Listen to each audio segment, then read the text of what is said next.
kantang ito sa mga binigay niyang pagpapala sa atin. Celebrate Jesus, celebrate. Celebrate the name of the Lord. Celebrate Jesus, celebrate. Celebrate. Celebrate Jesus, celebrate. Celebrate the name of the Lord. Celebrate Jesus, celebrate. He is risen. He is risen. He is risen. And He lives forevermore. He is risen. He is risen. Come on and celebrate. Come on and celebrate the resurrection of our Lord. Pwede pong ulitin po natin. Talagang celebrate po natin. Celebrate Jesus, celebrate. Celebrate the name of the Lord. Celebrate Jesus, celebrate. Celebrate. Celebrate Jesus, celebrate. Celebrate the name of the Lord. Celebrate Jesus, celebrate. He is risen. He is risen. He is risen. And He lives forevermore. He is risen. He is risen. Come on and celebrate. Come on and celebrate. Come on and celebrate. Come on and celebrate the resurrection of our Lord.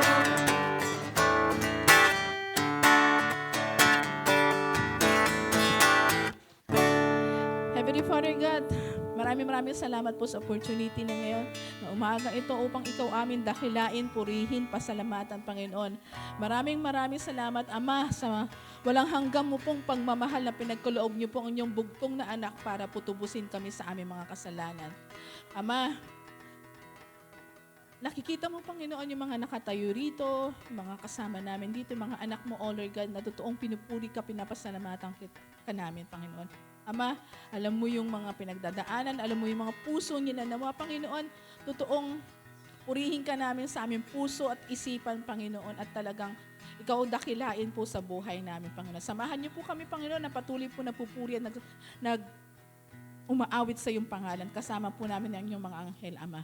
Kayo po, Panginoon, na ang iyong banal na Espiritu, O Lord God, ang siyang humawak po sa bawat isa, Panginoon. Kaya, Lord, patuloy ka naming pinapasalamatan, pinupuri. Maraming salamat, Panginoon. Ang aming dalangin sa pangalan ni Jesus. Amen. Patuloy po tayo awitin ng ating Panginoon. Kantahin po natin yung Redeemer Lives. Ayan, yung exercise po natin, yung kamay po natin.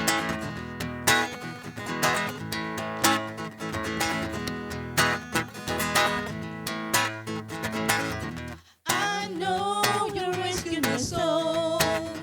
His blood has covered my sin. I believe. I believe. My shame is taken away. My pain is healed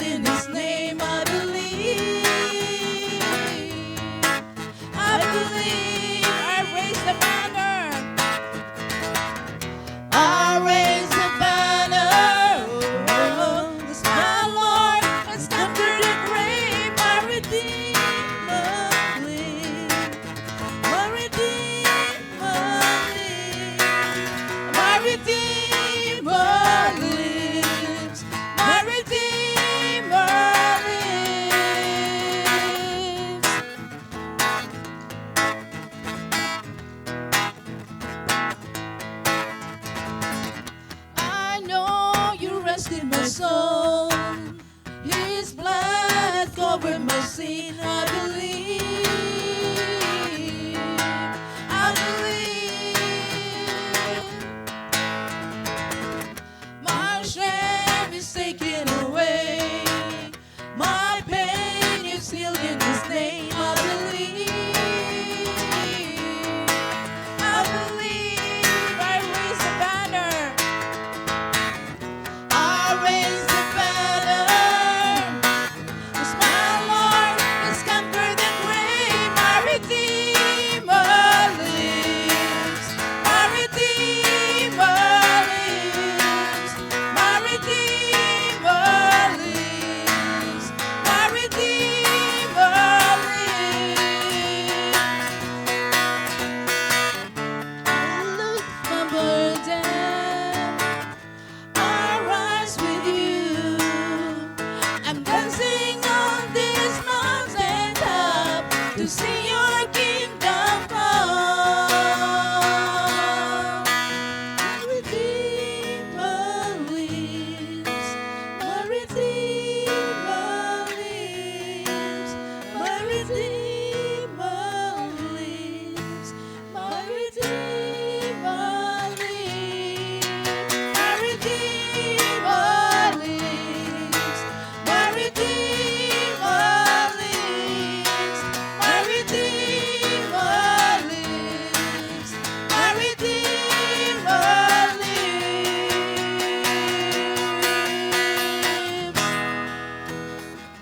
Patuloy po natin awitan ng Panginoon.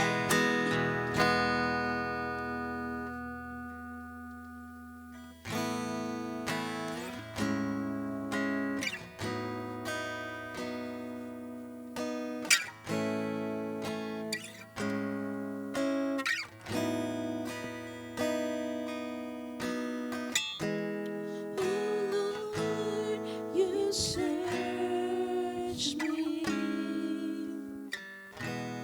You know my way. Even when I fail you, I know you love me.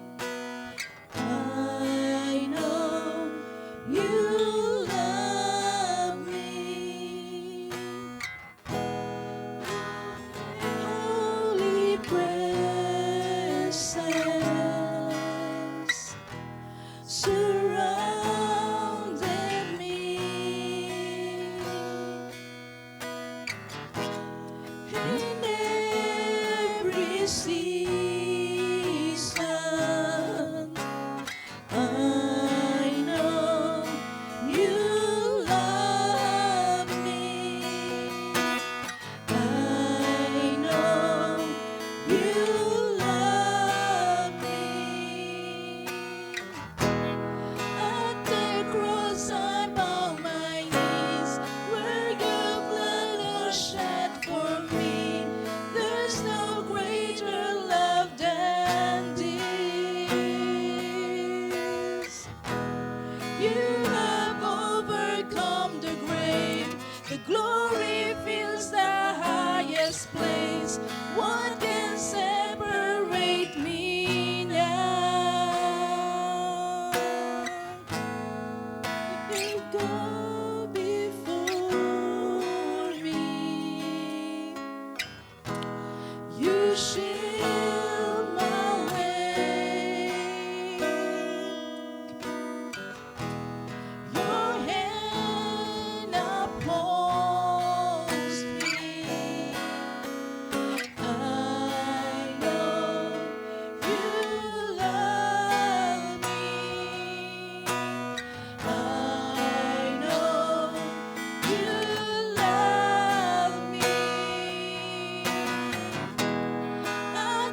stand before me. I know you love me. I know you love me. At the cross I bow my knee, where your blood was shed for me. There's no greater love than this. You have overcome the grave. The glory fills the highest place. What can separate me now? The cross. At the cross I bow my knee, where your blood was shed for me. There's no greater love than this. You have overcome the grave. The glory fills the highest place. What can separate me now? At the cross. At the cross I bow my knee, where your blood has shed for me. There's no greater love than this. You have overcome the grave. The glory fills the highest place. What can separate me now? You turn the veil. You made a way when you said that it is done. You turned the veil. You made a way when you said that it is done.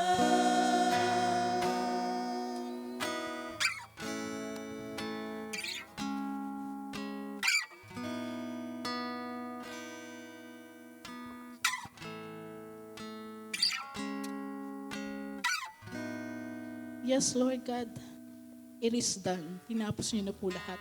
At maraming salamat po sa mga pagmamahal niyo po sa amin. Sa pag-ako po ng mga kasalanan namin na tinubos mo po sa Kalbaryo. Maraming salamat. Sa iyo ang lahat na mapuri. Sa iyo ang lahat ng kataas-taasan, Panginoon. Ang aming dalangin sa pangalan ni Jesus. Amen.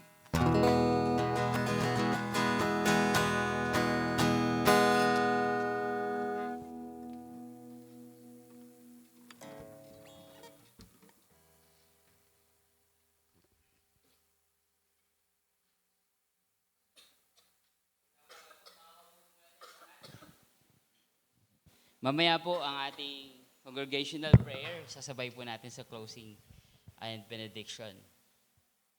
Good morning po and isang mapagpalang linggo and isang maligayang pagbati para sa pagbangon muli ng ating Panginoong Jesus mula sa kamatayan, sa pagtatagumpay sa lahat ng kasalanan, kadiliman, kasamaan at kasalanan.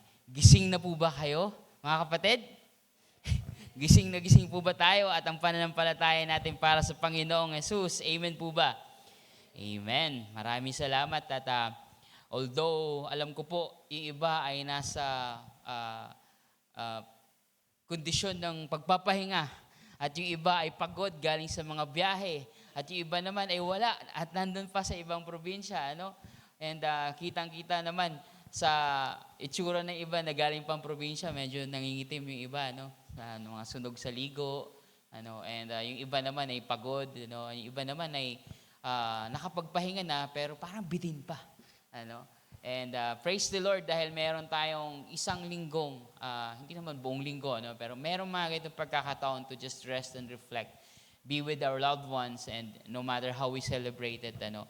Ang pinaka-importante yung maituon pa rin ang puso't isipan natin sa totoong dahilan kung bakit merong ganito. Kahit na dinideclare siya ng gobyerno, dinideclare siya ng mga bansa to just celebrate, ano? But we know And pinagpapasalamat din natin na as a free country, meron tayong ganitong pagkakataon to reflect. Celebrating the resurrection of Jesus, alam ko po ay napakahalaga nito and isa ito sa mga central, kung hindi man the most central message of Christianity. And dapat araw-araw nating dinideklara ito. Araw-araw nating inihahayag at ipinagdiriwang na nabuhay ng muli ang Panginoong Jesus. But, not to say na walang halaga itong ginagawa natin at tinatry pa natin gumising ng maaga. But, it is a blessing to have special occasions like this. Na kung kailan makakapag-focus tayo, kung kailan we have the morning, the sunrise, and the days that have passed to help us and to lead us into thinking all about the resurrection of Jesus. At syempre sa mga itong special opportunity ay nagkakaroon tayo ng pagkakataon na pag-usapan ang resurrection na kung kailan marami ding tao ang nag-uusap tungkol dito at marami ding mga tao ang bukas sa pag-iisip o bukas ang pag-iisip tungkol dito. Tama po? Everywhere you look around, sa online man or offline, people are talking about this week. Regardless of how they celebrate it, but you have a chance to talk about it when people, most of the people, at least sa Pilipinas, are aware of why we do it.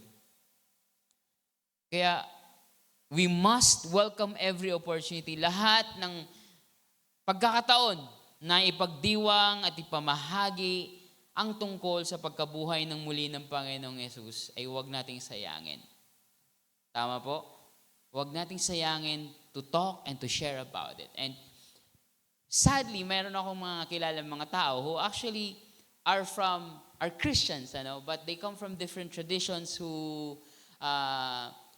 they have a very strict perspective about worship, and they talk negatively about sa ating mga Kristiyano na nagsiselebrate ng mga ganitong mga special occasions. Dahil para sa kanila, linggo lang ang dapat na pinagdiriwang. Linggo lang ang iniutos sa atin na ipagdiwang. Kaya, hindi sila nag-celebrate ng Pasko, hindi sila nag-celebrate ng Holy Week, And I can respect that. But what I cannot understand is yung naging mas passionate pa sila tungkol sa pananaw nila na pag-usapan at sitahin yung ibang tao, pag-usapan na mas tama sila at mas mali yung mga nag-celebrate ng Holy Week.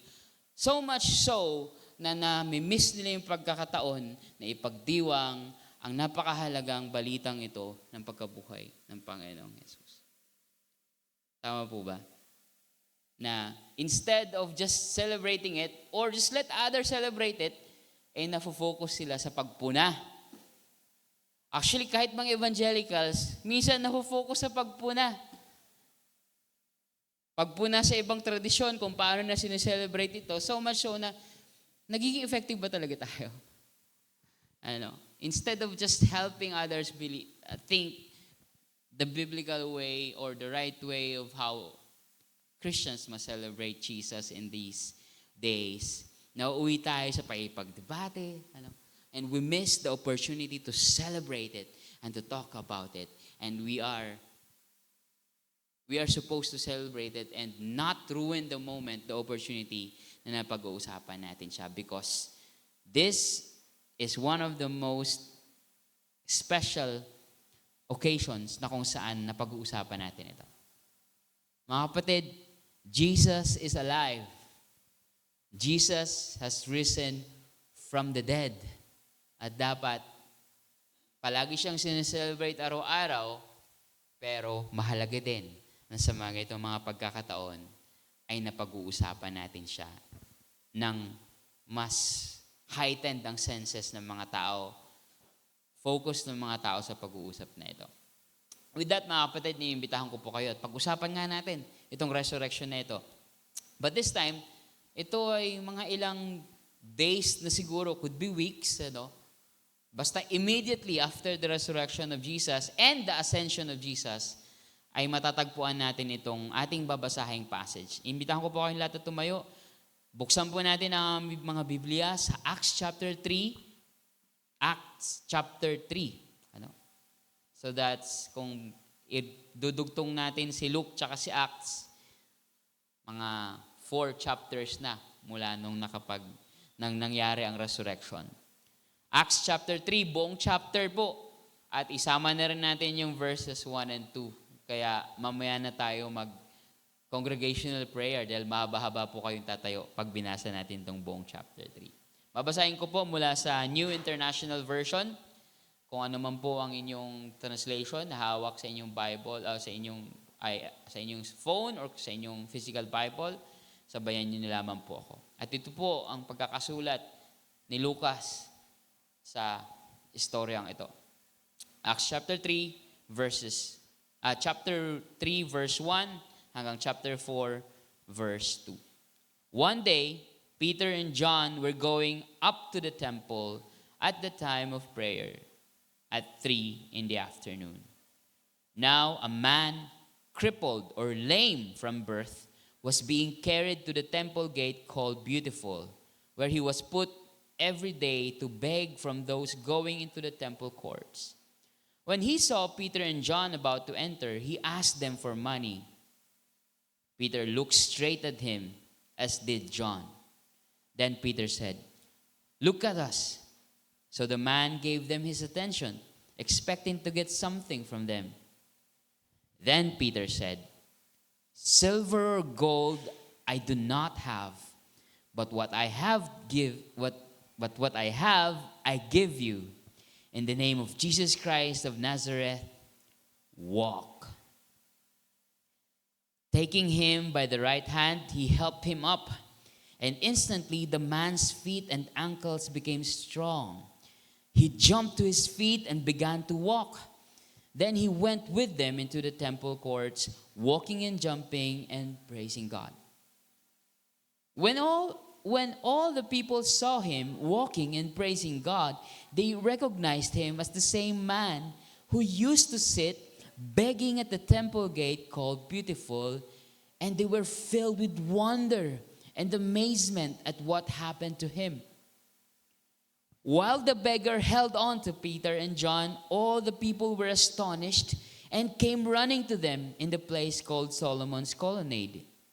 When Peter saw this, he said to them, "Men of Israel, why does this surprise you? Why do you stare at us as if by our own power or godliness we had made this man walk? The God of Abraham, Isaac, and Jacob, the God of our fathers, has glorified his servant Jesus. You handed him over to be killed, and you disowned him before Pilate, though he had decided to let him go. You disowned the holy and righteous one and asked that a murderer be released to you. You killed the author of life, but God raised him from the dead. We are witnesses of this. By faith in the name of Jesus, this man whom you see and know was made strong. It is Jesus' name and the faith that comes through him that has given this complete healing to him, as you can all see. Now, brothers, I know you acted in ignorance, as did your leaders. But this is how God fulfilled what he had foretold through all the prophets, saying that his Christ would suffer. Repent then and turn to God so that your sins may be wiped out, that times of refreshing may come from the Lord, and that he may send the Christ who has been appointed for you, even Jesus. He must remain in heaven until the time comes for God to restore everything as he promised long ago through his holy prophets. For Moses said, "The Lord your God will raise up for you a prophet like me from among your own people. You must listen to everything he tells you. Anyone who does not listen to him will be completely cut off from among his people. Indeed, all the prophets from Samuel on, as many have spoken, have foretold these days. And you are heirs of heirs of your fathers. And you are heirs of the prophets and of the covenant God made with your fathers. He said to Abram, through your offspring, all peoples on earth will be blessed.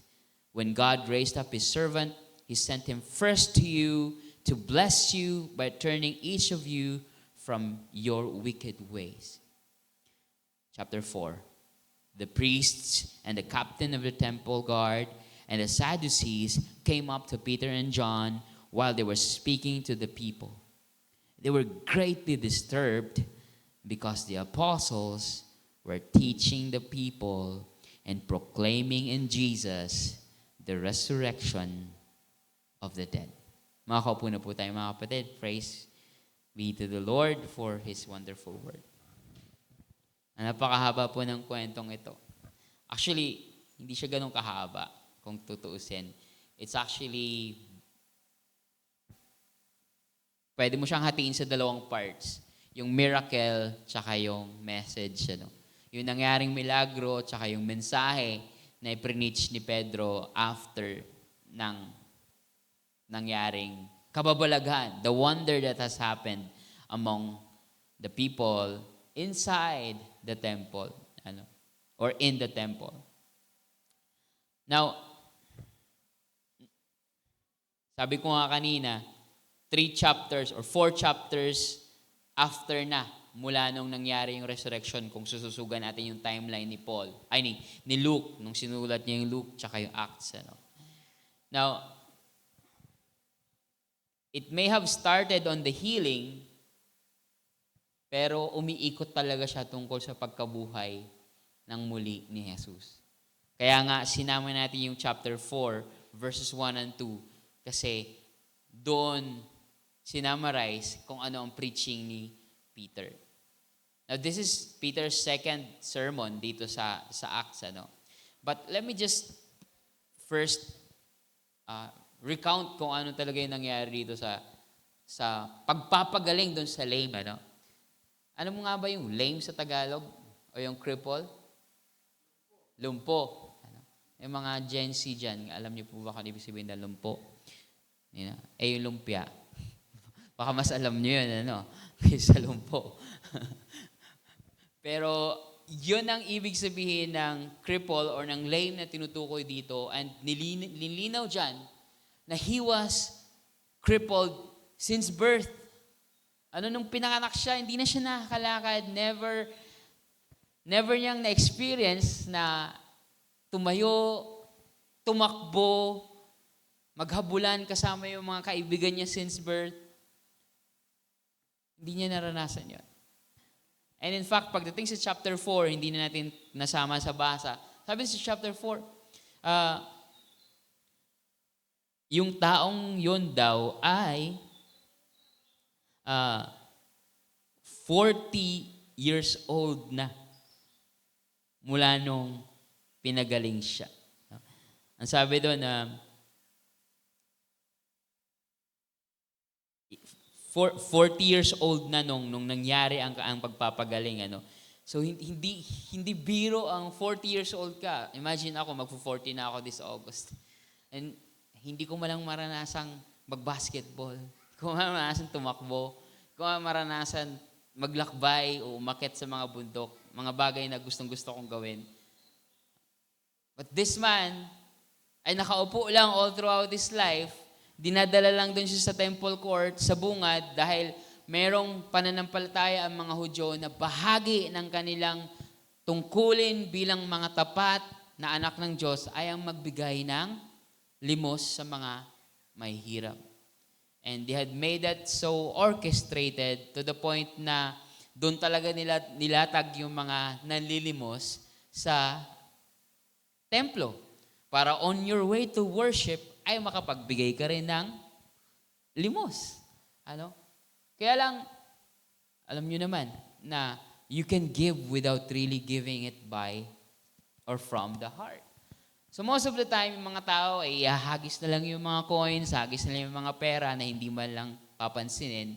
And of course, hindi nila hahawakan yung lumpo dahil ang mga ganong tao sa pananampalataya nila ay impure.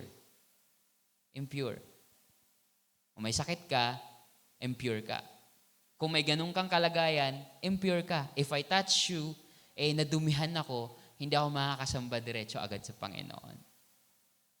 So how convenient it is for them to just walk straight towards to worship and pray, maghahagis ng pera. No? Parang yung kapag mag-drive ka, bilang manlilimos, tingin ka lang diretso, para hindi mo papansin yung mga nanlilimos. So ganun lang din sa kanilang panahon na yun. It's a very orchestrated setup na gusto mong magbigay, andyan lang sila. Pero hindi mo na kailangan gawin yon. Kaya nga big deal, no, sinabi ni Luke dito, nung sinulat niya, sabi ni Peter, nung nakita siya, sabi ni Peter, look at me. I'm the captain now, hindi, joke. Look at me. Tumingin ka sa akin. It's very unusual na kausapin niya, o kausapin siya, yung lumpo nakausapin siya ng mga dumadaan at magbibigay pa sa kanya. And at that moment pa nga, nung pinagaling ni Pedro, tinulungan niya pa, hinawakan niya pa. Now, sa panahon natin, hindi natin napapansin yun. Pero kung isang striktong Hudyo magbabaso nun, hinawakan mo yun, tapos pumasok ka sa templo. Ano yun? Problema yun sa kanila. Hindi na kailangang ipaliwanag yun ni Luke, kasi ang assumption ni Luke, alam yun ng mga nagbabasa. So, kailangan nating alamin yung mga ganong detalye. Now, two more things. One is that itong tinatawag dito na, ano nga daw yung pangalan ng lugar na yon sa temple?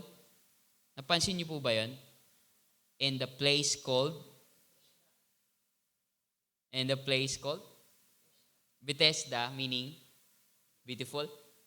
Yun po ba yun? Ang Bethesda. Pero sa English dito, yung gate ang tawag ay beautiful. Beautiful. Historically speaking, hindi na daw mahanap yung matukoy kung saang lugar yon mismo, and nahirapan maghanap ang mga scholars kung saang part ng temple yon. And walang masyadong article about it or written material about it na matukoy kung saang part yun ng temple, kasi wala naman na yung temple. But it's called beautiful. That's how it is translated in English. Pero kapag sinabi kasing beautiful, ang naisip natin is maganda. Well, in fact, yung temple, maganda naman talaga siya. It's even made of silver and gold. Kaya nga sabi ni Pedro, silver and gold, I have none. Kasi baka napatingin siya sa area na kung saan it's full of silver and gold. Sabi ni Pedro, wala ako nun. Wala akong maibigay sa'yo. But the word beautiful actually in Greek, there's another nuance of meaning na ang sinutukoy doon is in the proper time. It's beautiful in its proper time. Parang kapag nag-bloom ang isang flower or kapag namunga ng prutas ang isang puno, it's the proper time. It's the fullness of time. That's why it's beautiful. Sakto, yan yung term natin sa Tagalog, di ba? Or tamang-tama, napakaganda ng timing. Yun yung term natin sa Tagalog. But the word beautiful is not just aesthetically pleasing, but it's the proper time. Yan yung tamang. Yan yung parang the other meaning. Actually, hindi siya magkaibang, hindi siya antithetical, hindi magkalabay yung dalawang meaning, but that's why it's beautiful, because it's the right time. Now, don't you think Luke, who is a narrator, a good narrator, a good historian, a doctor, don't you think na sinadya ni Luke to write that here? To tell us that it's the right time to talk about the resurrection of Jesus. It's the right time for them to start their mission of proclaiming Jesus and the resurrection of the dead. Tama po? Sa tingin nyo? Sa tingin nyo, if Luke intentionally have written it, then napakalaking chance that Luke is also telling us that it's the right time. Now, another thing, bago natin pag-usapan yung actual na message natin. Another thing that I have studied here is yung, na-curious ako kasi, sabi ko nga, di ba, magiging impure si Peter kung kanyang hahawakan ang lumpo. In the same way, naiintindihan lang natin yan kapag nakaapak tayo ng dumi ng tao, dumi ng aso. Diba? Pag nakaapak tayo ng dumi ng tao, ng dumi ng aso, parang hindi na tayo nakakalakad. Parang napipilay tayo, di ba? Parang nagiging disable ka maglakad. In the same way, kapag nakahawak sila ng taong sa tingin nila religiously impure or madumi, ay para rin silang naging disabled spiritually. But Peter, sabi niya, silver and gold, I have none. Chapter 3, nung sinabi niya, I do not have silver and gold, but what I do have, I give you. In the name of Jesus Christ, Jesus Christ the Nazarene, walk. And immediately, and grasping him by the right hand, he raised him up. Hinila niya pataas yung lumpo. Now, sa NIV, di ko alam kung anong translation na meron kayo. Sa NIV ang sinasabi doon, he helped him up. Tinulungan niyang tumayo. Ano po ba sa translation niyo? Anong pagkakasabi dyan? Sa NASB kasi, sabi doon, he raised him up. Wala po ba kayo napapansin? He raised him up. Wala po ba kayo napapansin? Raised him up. Ano po ba sincelebrate natin ngayon? He raised him up. Now, curious ako, and I actually studied the word na ginamit dito na raised. It's actually the same word na ginagamit for resurrection. There are other ways of saying that, na kung paano tutulungan, but that is actually what is happening here. Luke is making a parallel of how Jesus Christ was raised up by God from the dead, and the parallel of the truth being applied to us being raised up when we are in Christ. And that's a demonstration for us kung anong effect ng resurrection. Peter resurrected the man who is as good as being dead in terms of movement. Hindi nakakalakad, down all throughout his life. Never walked. But now, he has been resurrected from his being lame. Kaya ang title ng message ko is, No Longer Lame, but Living. And what does it mean to live actually when Jesus Christ is risen from the dead? What reflection can we get from this incident or story from Acts chapter 3? Anong makikita natin na pwede tayong mag-reflect? Anong mga implikasyon ng pagkabuhay ng muli ni Jesus? O baka naman ginagawa na lang natin to bilang ritual? Na parang minsan sa iba, nagagawa na lang talaga siya ng ritual, yung magpapasandi ng krus, tapos kapag nasaktan na, mananapak naman pala. Papanood niyo ba yung mga ganong video? Kasi nawawala na yung meaning. But ganon din ba ang ginagawa natin when we celebrate the resurrection? Is it just mere tradition na ginagawa natin ito? Or routine check-up? Or PMS para sa mga may sasakyan? Just to make sure that okay tayo. Diba ganon? Ganon ba ang ginagawa natin when we talk about the resurrection, when we celebrate the Easter Sunday? Or we always want to get the most out of this celebration. We always want to be encouraged by the wonderful truth that Jesus overcame death and sin and evil. So our purpose this morning is to be encouraged by the wonderful truth na nabuhay nga ng muli si Jesus. But titignan natin yung may implikasyon nito sa tatlong bagay. Towards repentance, tatlong R, repentance, and to hope for the restoration of all things, and to be revived for Christian mission. Repentance, restoration, revival. Repentance, restoration, revival. Titignan po natin ang implikasyon of Jesus' resurrection and our repentance. Yung pagkabuhay ng muli ni Jesus at ang pagsisisi ng mga tao. Now, nung nag-preach si Peter, this was his second preaching na sa Acts. Nung nag-preach si Peter, he directed the message to the Jews. No? Ang kausap niya ay mga Israelita. Kaya ang sabi niya, men of Israel. He wasn't talking about us, okay? In the first place, he wasn't talking about us. He wasn't talking to us. Men of Israel muna, yung doon muna tayo. He was talking to the Jews because they were guilty. They were guilty of rejecting Jesus. Kaya sabi niya, pinili niyo si Barabbas eh. Mas pinalaya niyo pa yung kriminal eh. Hanggang ngayon, yung pa rin yung pinapalaya natin. Yun yung gusto natin, yun yung mga preference ng mga tao ngayon, ano? Sabi nga nila, until now, we're still shouting Barabbas. Pero I think that's a far application na, sa what is actually happening here.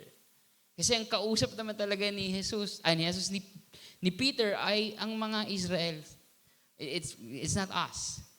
But we will look at how it implies, anong implication nito sa atin ngayon, So, but what the people of Israel are guilty of is that they're the ones who shouted, "Crucify him."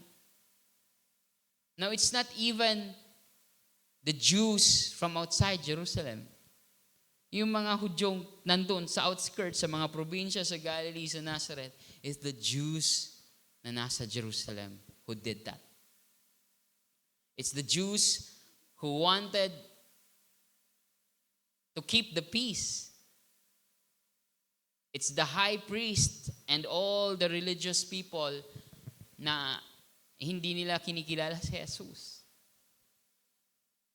And they rejected Jesus.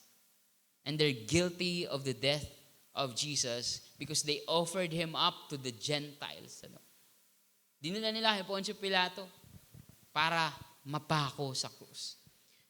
And of course, I'm not saying na walang kasalanan yung ibang mga tao, na sila lang talaga may kasalanan, but all of them, lahat ng kasalanan nila ay nagpatong-patong up to this point, and now, ginawa nila ang pinakamalalang kasalanan na nagawa nila sa buhay bilang mga Hudyo. Pinatay nila yung sarili nilang Messiah. Sarili nilang hari na pinakaantay-antay supposed to be.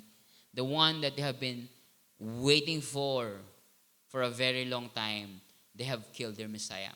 Kaya sabi ni Pedro, alam kong hindi nyo alam yung ginagawa ninyo, pero nagawa ninyo ito. You have killed your own Christ. You have disowned sabi ni Peter, you have disowned the Holy One, the Holy and Righteous One, and asked that a murderer be released to you. You killed the author of life, or the originator of life, or the maker of life. Those are the nuances ng author. Yun yung kasalanan nila.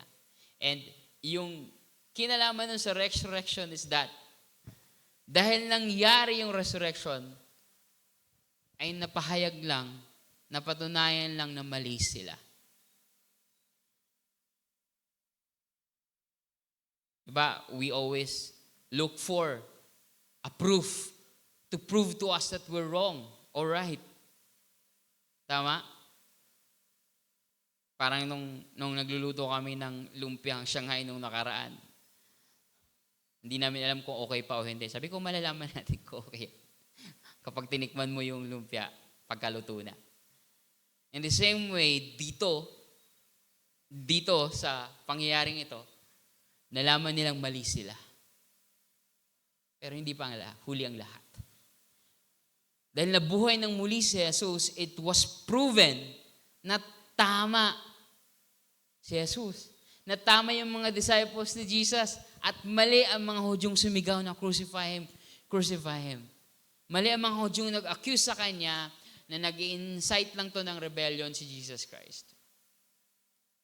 Mali ang lahat ng pananaw na hindi totoo ang mga claims ni Jesus. And Jesus was proven right. And that's why kailangan nilang magsisi. The resurrection of Jesus confronted them. Kasi tama si Jesus, mali sila. But at the same time, mga kapatid, even though ang mga Israelites from Jerusalem ang kausap ni Pedro, don't you think this also applies to us? Tayo na mga makasalanan. I think it's also true that the resurrection of Jesus confronts all of us as sinful human beings. Kinukumpronta din tayong lahat ng mga nagkakasala.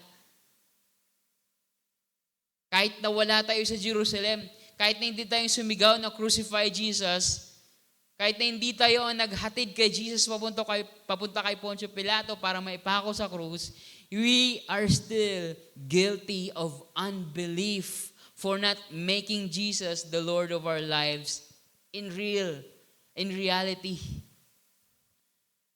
Tayo mga tao, I'm not saying kayo mismo, but in general tayo mga tao, we are guilty of this sin of unbelief. At yung pagkabuhay ng muli ni Jesus ay hindi lang patunay na siya ay nag-exist o patunay na kaya niyang buhayin ang kanyang sarili. It is a declaration that He is the Son of God, na siya yung anak ng Diyos, and He is worthy of all our allegiance, ng ating pagsuko, ng ating pagsunod. And if we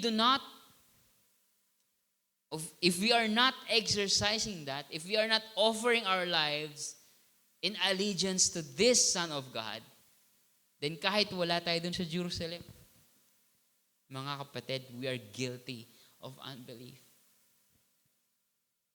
Even if we have not shouted, crucify Him, and chosen the criminal to be set free, even if hindi tayo ang nagpapako kay Kristo sa krus, we are guilty of unbelief if we are not bowing down to the Son of God who was risen from the dead. That's a wonderful reminder for us today.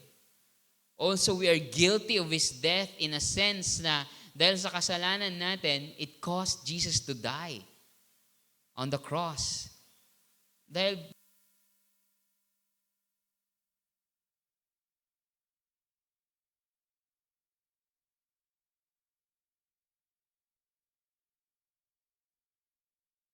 patay sa Kanya. And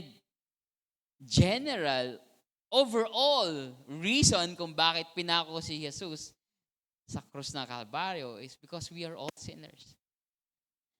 Because that is what is needed para mapatawad tayo mula sa mga kasalanan natin. And because all have sinned and have fallen short of the glory of God, lahat tayo guilty sa pagkapako kay Jesus sa krus ng Kalbaryo, kahit pa wala tayo doon sa mismong Jerusalem.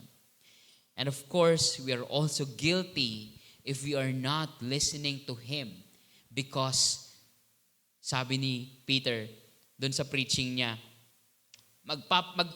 mag-raise up daw ng propeta ulit ang Panginoong Diyos kagaya daw ni Moses. And sabi ni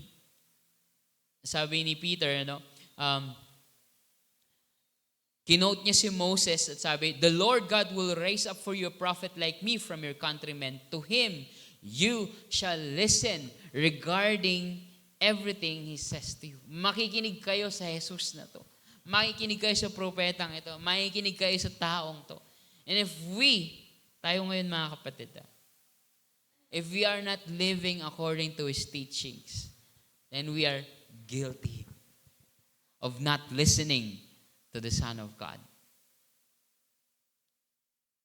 If we Tignan na lang natin, kahit yung Sermon on the Mount na lang, Matthew chapter 5 to 7, lahat yan, pag tinignan natin, if there are things that we cannot follow, and imposible naman talaga yon. And yet, gusto ni Jesus gawin natin yon by God's grace. Hindi naman yan preach ni Jesus, tapos sasabihin, wala naman chance na magawa niya yan. Preach ni Jesus yan, even impossible yan. But because He is giving us the grace to do that. Ang ending nga nun, sabi ni Jesus, pag ito, hindi nyo ginawa, then you are building a foundation, like building a house on the sand. But tignan na lang natin yung teachings ni Jesus Christ. How are we living our lives? If we are separate from that, then we are guilty, mga kapatid. Napapaalalahanan tayo dahil sa resurrection ni Jesus, napapaalalahanan tayo ngayon at nabibigyan tayo ng pagkakataon, mga kapatid.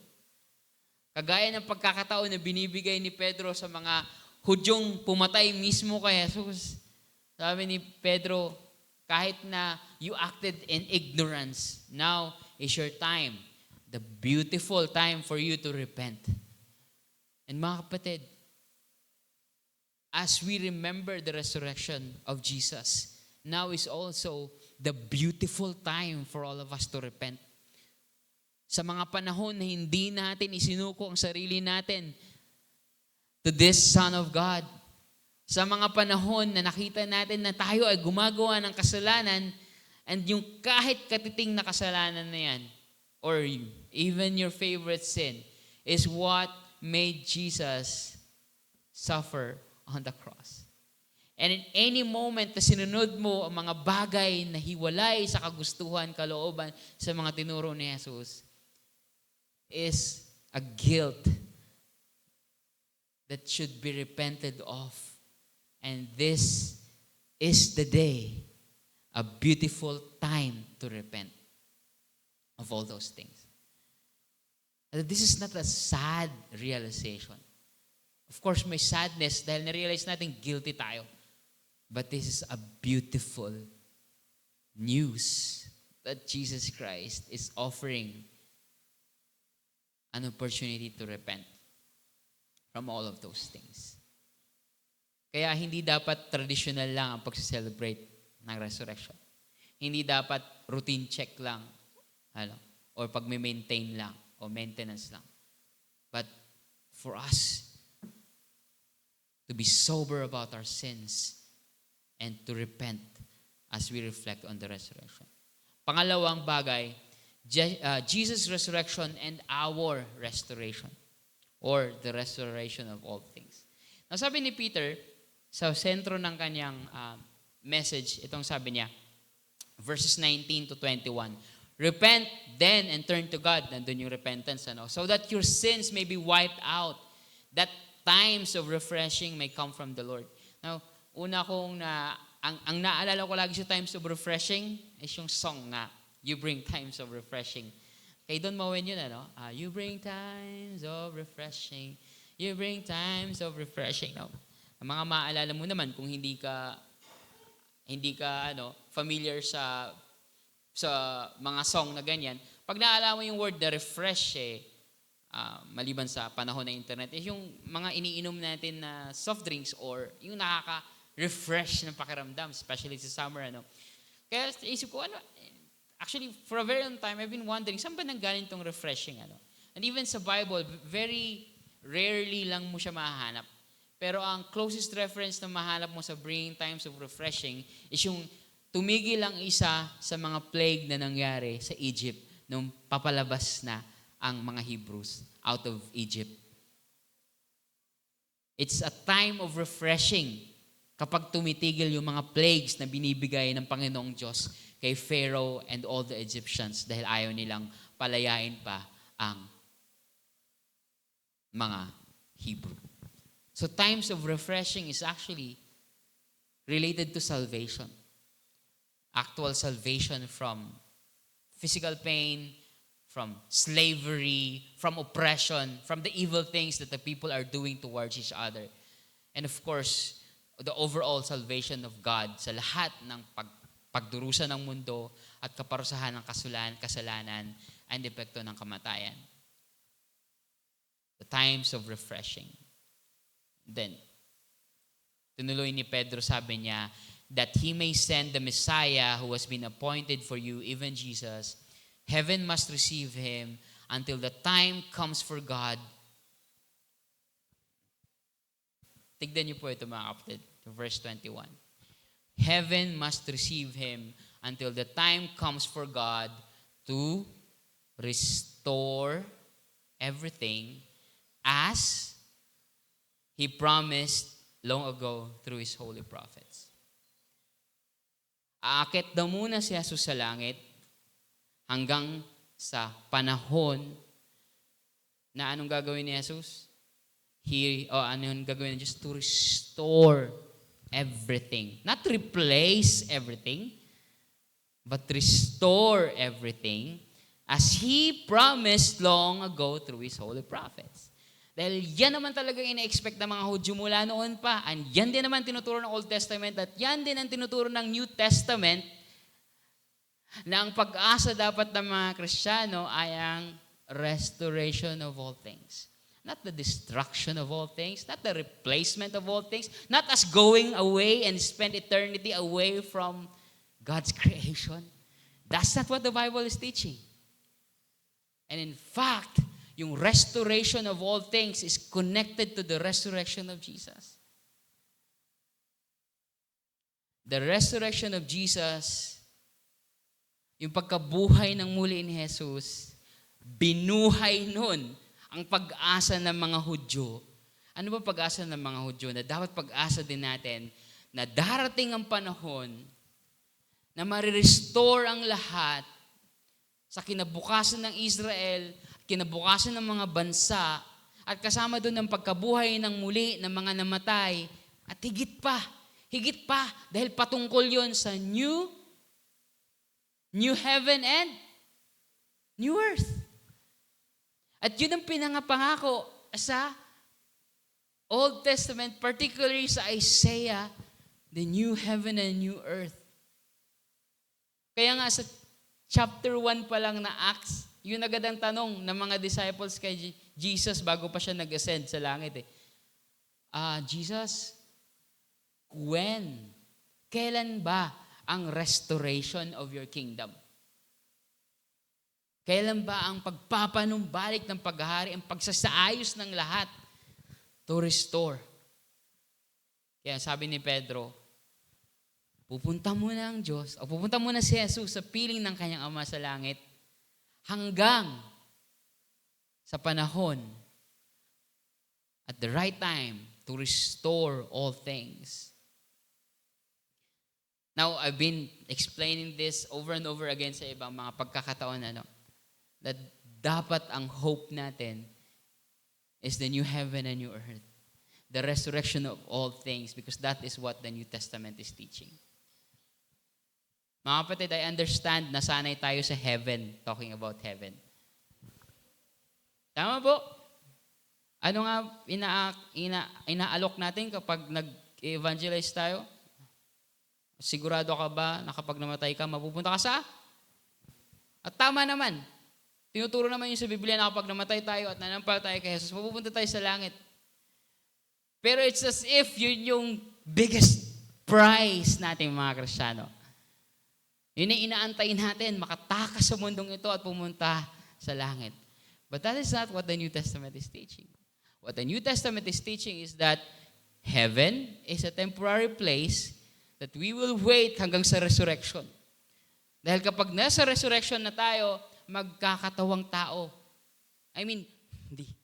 Mali yung phrase. Mababalik sa atin ang katawan natin. Marirestore ang katawan natin. Mariresurrect tayo. In the same way that Jesus was resurrected. And resurrection is a powerful display of God's power of restoration. At ang mundong ito will also experience restoration. Romans chapter 8. The whole creation groans and waits for its liberation. Mapapalaya siya sa epekto ng kasalanan at kasamaan na sumisira din sa mundong ito. Now, you cannot spiritualize that because what it actually means is the physical creation na patuloy na nasisira. And one day, at the right time, Jesus will God will restore everything. And it's actually prophesied sa Isaiah pa lang. Actually, hindi lang sa Isaiah. But sa Isaiah, mas malinaw. Ano? And it will happen as prophesied also sa Revelation. So that is our hope.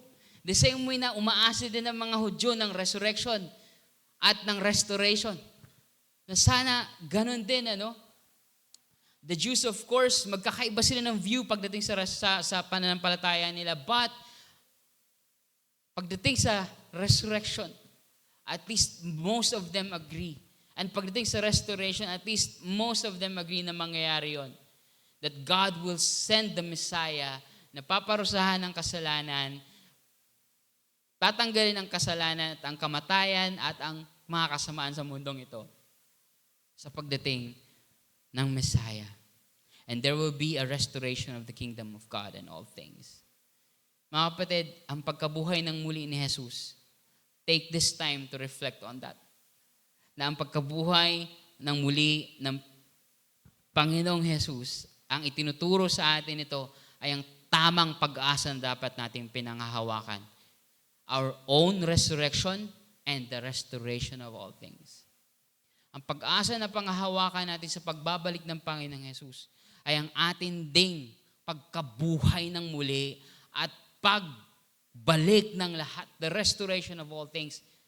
Because God will make all things new. He will not make new things. He will make all things new. He will restore everything. And He will finally make heaven and earth as one in this new creation. You can read more of that sa Revelation. But you can find that all throughout the New Testament because that is what the disciples, that is what Jesus, that is what the Jewish people have been teaching about the hope of the resurrection and the restoration of all things. Mga kapatid,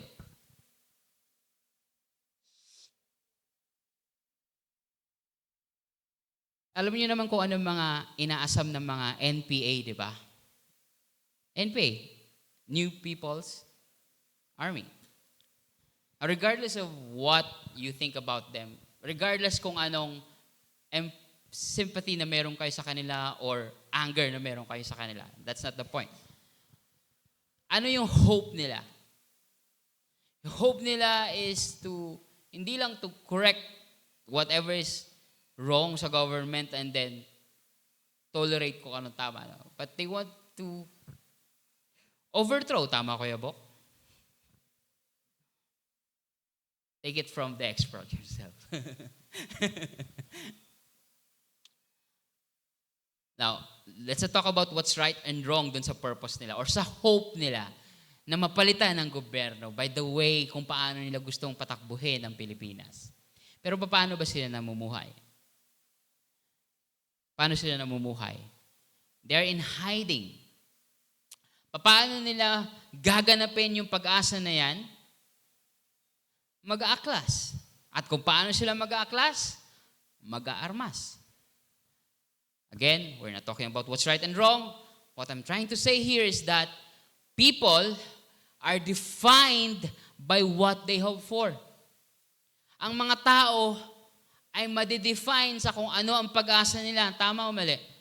Kung anong inaasa mo, yun na magdidikta sa buhay mo. Yun na magdidikta sa kung paano ka mamumuhay, kung paano ka kikilos, at kung paano ka magpapagal because of that same hope. Whatever your hope is, that's what you will be working hard for. And that's how you will behave. And that's how you will live. Kung gusto mo ng malaking bahay na titirhan someday, you will work hard for it. Tama? And if gusto mo maging artista, it will define what you do for now. Dapat laging aesthetic yung mukha mo, magaling ka dapat pumorma. Kasi gusto mo maging artista. You want to be popular, then you will do things that will make you popular. Or else, at least step by the step na maging popular ka, di ba? You will do things na somehow papunta doon. Now, people are defined by what they hope for. Ikaw, Kristiyano, what are you hoping for? What are you hoping for? In this life and even after life, or even the life after death. When you are hoping for your resurrection, yung pagkabuhay mo ng muli, at dito din sa bagong i-restore ng Panginoong Diyos na langit at lupa, the new heaven and new earth, if that is what you're hoping for, then it will define who you are and how you live today. This is in contrast to, or from, or with. So kung ang hope mo is tumakas sa mundong ito, at dahil gugunawin ang mundong ito finally at wala nang problema, you will not be relevant in this world. And Christians are supposed to be salt and light in this world. And if you're not, you do not care about this world, kasi you do not hope for its restoration, you just want to go to heaven one day when we die, then babay na. Diba? This is what I have realized. Na that kind of theology is making us useless to this world. To treat the Bible as basic instructions, it's as if there's anything basic sa Bible, basic instruction before leaving earth. But the Bible is not like that. The Bible was actually given to us so that we can live with justice, with mercy, with love, with hope in this world. Hindi natin pinagpapraktisan lang ang mundong ito. This is the actual life that Jesus wanted us to live.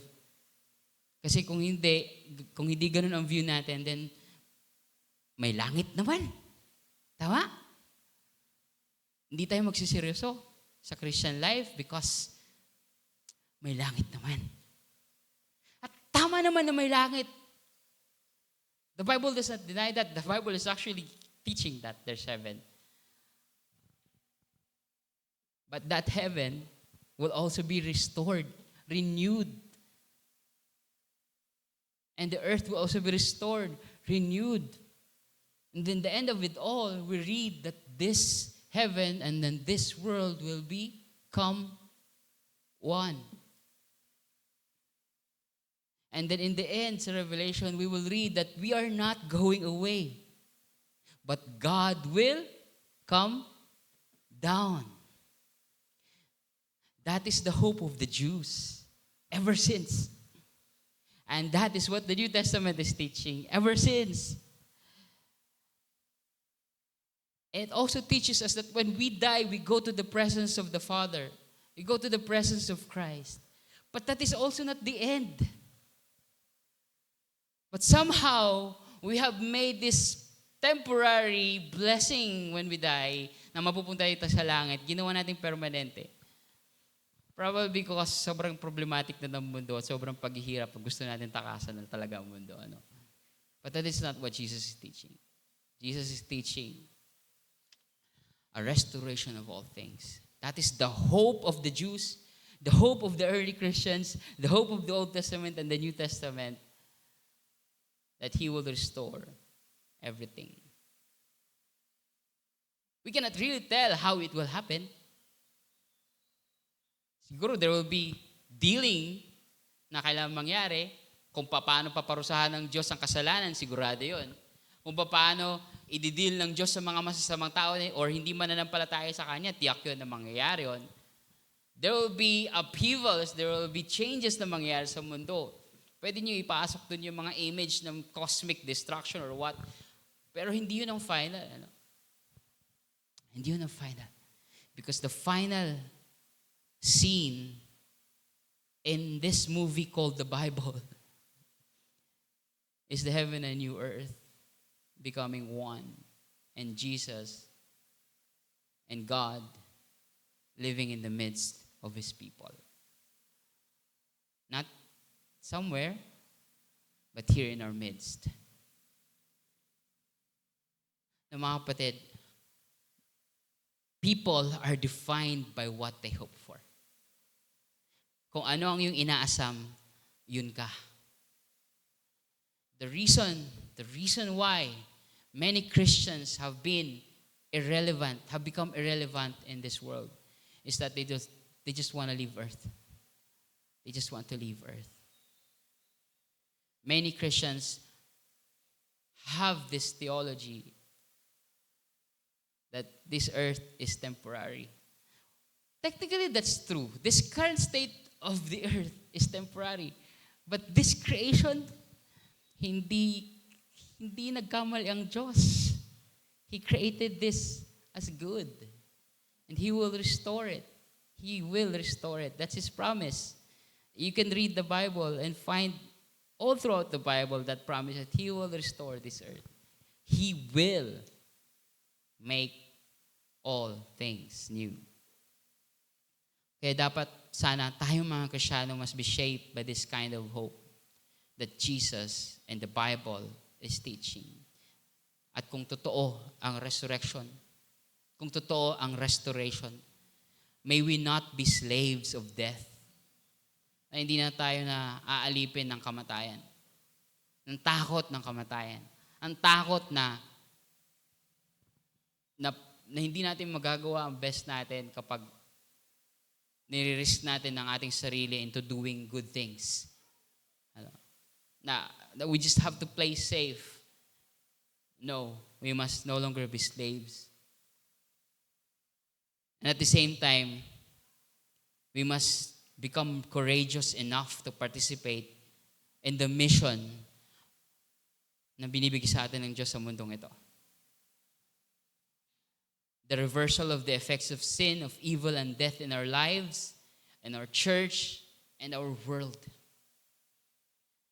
Kaya, kung ano man yung career mo, you can use that to participate in this mission. Kung ano man yung responsibility mo, are you a parent? Are you a teacher? Are you a grandmother? Are you a grandfather? Whatever your age is, kung ganito yung pananaw mo at ang hope mo, then you will participate towards that hope, towards the truth that at the end of it all, there lies the new creation, the new heaven and new earth, and our own resurrection. We will prepare. We will make our lives worthy of that ending, of that wonderful truth that one day, Jesus will come back and restore everything. So, repentance, restoration, and lastly, revival. Ang daming definition ng revival, but for this discussion's sake, when we talk about revival, is yung pagkasiglang muli. The awakening of our courage, of our participation as Jesus' disciples. Nasa story na to, hindi directly itinuro yan, but it is being shown to us. Hindi siya verbal na itinuro sa atin, but we get to see kung paano si Pedro at si John, the disciples, and their faith were greatly revived because Jesus resurrected. Nabuhayan, nag-igting ang kanilang pananampalataya, ang kanilang paglilingkod, ang kanilang tapang dahil nag-resurrect si Jesus. Now before this, when Jesus died, nawala sila. Di ba? Ang natira pa yung mga babae na kasama ni Jesus. Yung mga disciples niya ng mga lalaki, they were scared. They went away hiding. They realized wala na silang leader. Wala na silang pag-asa. Yung inaasam-asam nilang magdadala ng pagbabago ng lahat-lahat. Mag-restore ng kaharian ng Diyos sa Israel, magpapatalsik sa mga Roman soldiers, the Roman Empire, the Roman colonization sa kanila. Wala nang pag-asa nila. But then, Jesus resurrected from the dead. Their faith was reawakened. Their courage was revived. And napansin nyo ba? Si Pedro to. Si Pedro na mangingisda. Ay, si John to. Si John din na mangingisda. Kaya nga from time to time, minamaliit sila. Sino ba itong mga to? Mga taga-ano lang naman to. Parang kung paano kami minamaliit bilang mga Bisaya, ganun siguro sila minamaliit ng panahon na yun. Ano? Itong mga taga-Galilee lang naman to, mga taga-pangisda. Bakit ba sila nagtuturo sa atin? Wala namang mga pinag-aralan itong mga to. Mga taga-probinsya. Literally, taga-probinsya sila, Pedro. But when they saw Jesus resurrected, they have become bolder and braver. Sobrang tabang. Isipin mo, pumasok sila mismo sa templo. Bilang Hudyo, papasok ka naman talaga sa templo. But hindi na lang siya Hudyo na Hudyong ordinaryo. Tagasunod siya ni Jesus, nakakapatay lang sa kanya ng isang araw. In fact, pagpasok niya pa, humawak pa siya sa isang impure na tao. Pumasok pa doon sa templo at nag-cause pa ng drama at nag-preach pa doon sa loob ng templo. How bold, how brave, how courageous. They have also become empowered and equipped. Empowered by the Holy Spirit. Of just a few chapters before, pinadala ang Holy Spirit at nanahan sa kanilang lahat, and they have become courageous. They have become empowered. But at the same time, equipped. Equipped kasi, hindi naman pinakita sa atin sa Matthew, Mark, Luke, John na nag-practice sila mag-preach. Tama? Pero pagdating dito, si Pedro, yung mangingisdang probinsyano, ay nagturo. Saan? Sa gilid-gilid? Hindi. Sa sentro mismo ng templo. Sa sentro ng Jerusalem. Sa sentro ng religious life ng Israel. Na imagine,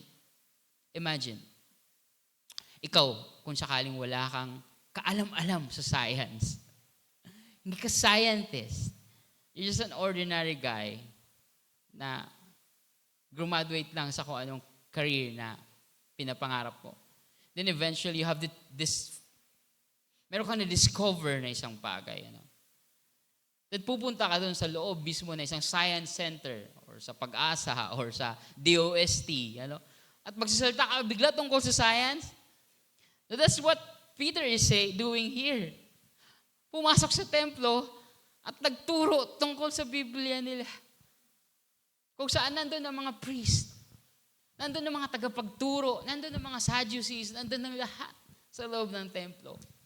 And he talks about repentance, talks about the Messiah, talks about the restoration of all things, talks about Jesus who was raised back from the dead. Equipped. Nag-preach. Nag-preach. Hindi siya dumaan ng seminar. Hindi nag-seminary. But they had the best teacher. Also, they have become more determined and devoted. Pwede namang nagtagulang muna talaga sila. But malinaw sa kanila inutos ni Jesus. You will be my witnesses starting from Jerusalem, Judea, Samaria, to the rest of the world. Kaya nga pagdating sa preaching ni Peter, verbatim sinabi niya. Sabi niya,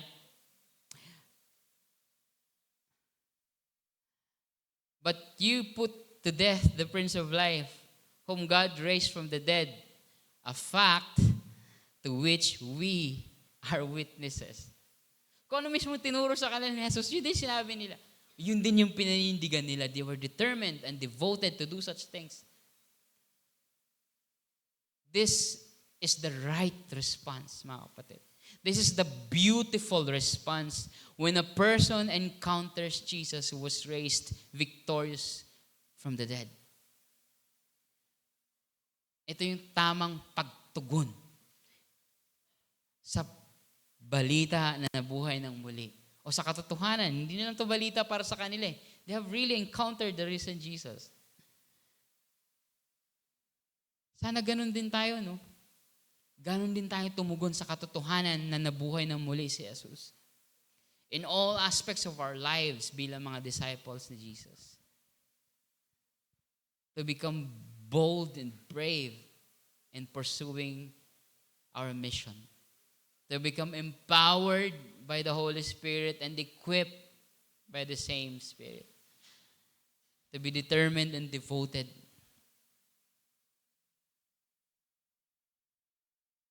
Now, it's a sad thing, sa totoo lang. I'll be very honest with you. It's a sad thing kapag every Sunday nakikita mo mas konti yung nagsisimba. And it's a sad thing. Not just as a pastor, but also as a member of this church.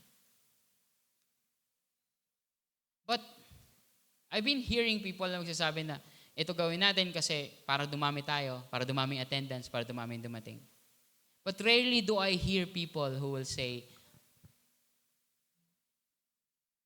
i-pursue natin ang pagkilala kay Jesus. I-pursue natin ang pagsunod kay Jesus. I-pursue natin yung magpakalalim sa pagkilala kay Jesus para dumami tayo.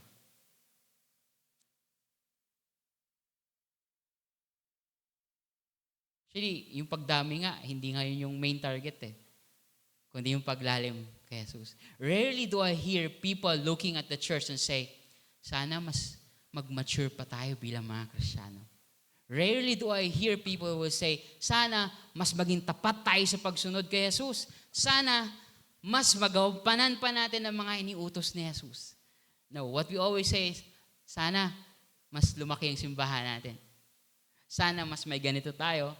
Sana mas may ganyan tayo. But never or rarely will I hear people who will say, sana mas lumalim tayo sa Panginoong Jesus.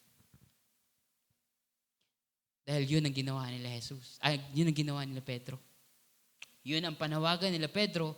And in fact, pagdating sa chapter 4, after nila mag-preach, after nilang panindigan ang inutos ni Jesus, after nilang maging tapat sa mga kautusan ni Jesus, anong sabi sa chapter 4?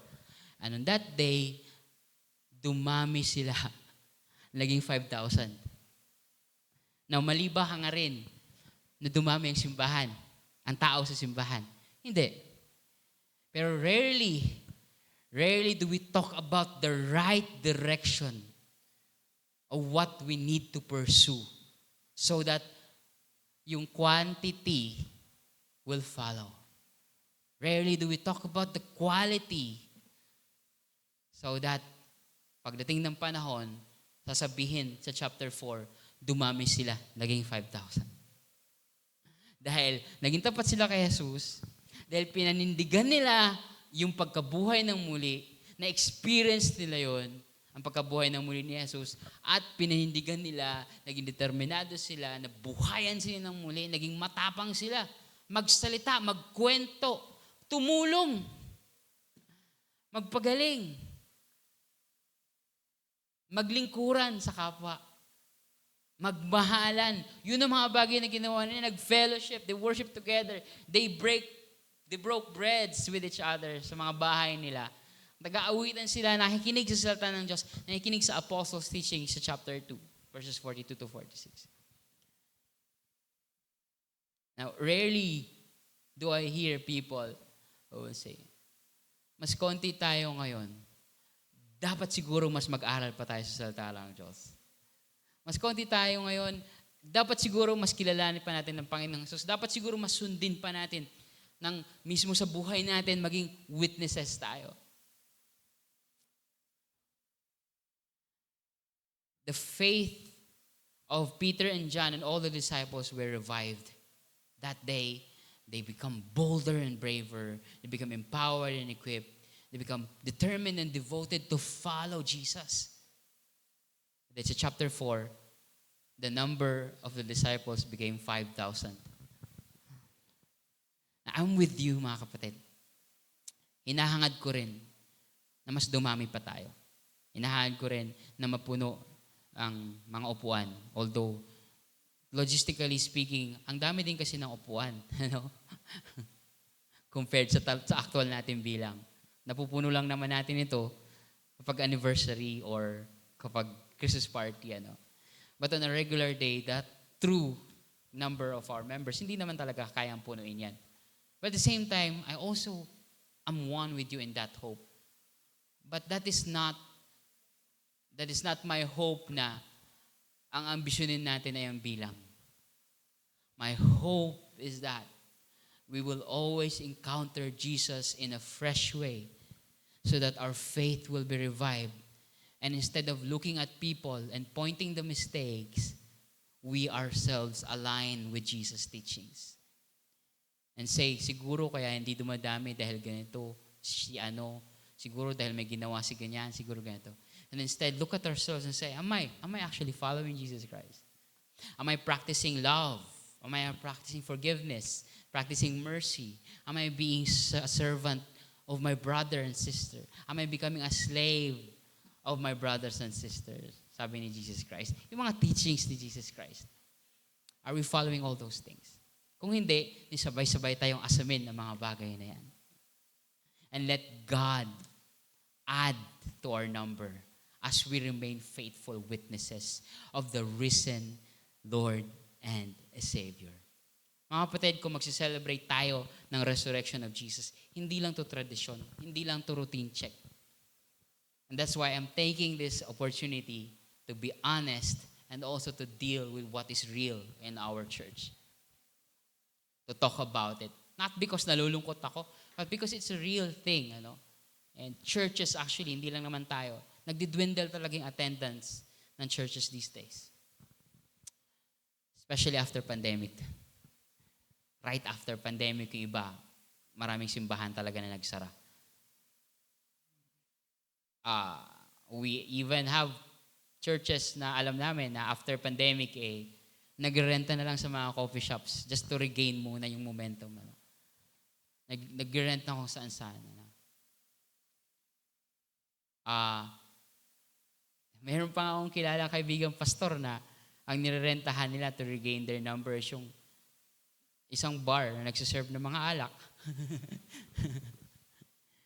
Just because they want to get it going. And mapalad nga tayo that we are here. Hindi natin kailangan mag-rent ng bar. Ano? Kung mag-rent tayo ng bar, pag Holy Communion natin, laging automatic yung alak. Kukuha ka na lang sa shelves. Ano? Pagkatapos maghapunan, ay tinaas ng Panginoong Jesus ang baso, ang bote. No? Now, seriously, we must take this opportunity to be sober about the real things that are happening. And think, ang Panginoong Jesus na buhay ng muli. Anong sinasabi nito tungkol sa aking repentance? Anong sinasabi nito tungkol sa restoration of all things? Anong sinasabi nito tungkol sa aking pananampalataya? Kagaya ba ako ni Peter and ni John? O kagaya ba ako ng inakay, binuhay, pinagaling na lumpo? And nung nakaranas siya ng pagpapagaling ng Panginoong Jesus, ay nagtatalon-talon, tumatakbo-takbo at nagpupuri sa Diyos. The revival of our faith. It should make us repent, hope, and work hard. Yung resurrection, napansin niyo po ba? Yung 3 R na yon. Repentance is about our past. Revival is about our present. And the restoration is all about our future. Resurrection affects all our lives from the past, the present, and the future. So hindi lang siya routine check. Hindi lang siya PMS. Hindi lang siya ritual. It should cause us. It should cause us not just to reflect, but to be revived. May we spend more time to reflect on these things, and may God give us grace to apply the message of the resurrection in our lives. May God bless us all as we celebrate the resurrection of Jesus.